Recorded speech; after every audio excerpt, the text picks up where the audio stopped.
कराची से अरबों रुपए के टैक्स फ्रॉड का बड़ा नेटवर्क बेनकाब। एफबीआर ने बड़ी कार्रवाई करते हुए नेटवर्क के मास्टरमाइंड को गिरफ्तार कर लिया। रीजनल टैक्स ऑफिस 1 की इस बड़ी कामयाबी के बाद मजीद मुल्जिमान की गिरफ्तारियों का इम्कान है। मुल्जिम शहजाद पर इल्जाम है कि इसने जाली इनवॉइसेस और मुअत्तद फर्जी कारोबार के जरिए कौमी खजाने को शदीद नुकसान पहुँचाया है। इब्तिदाई तहकीक के मुताबिक ये नेटवर्क 1 दर्जन से जायद फर्जी कंपनियों के जरिए गैर कानूनी तौर पर टैक्स रिफंड्स हासिल करता रहा। हुक्काम के मुताबिक फ्रॉड की मालियत अरबों रुपए तक जा पहुंची।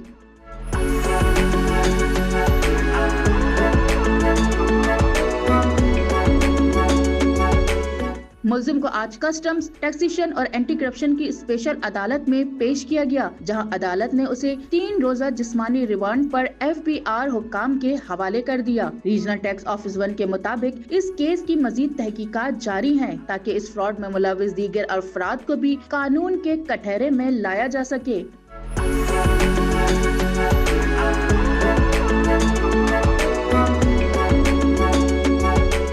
एफबीआर का कहना है कि टैक्स जराइम के खिलाफ ये कार्रवाइयाँ मुल्क में माली शफाफियत के कयाम और कौमी खजाने के तहफ़्फ़ुज़ के लिए जारी हैं।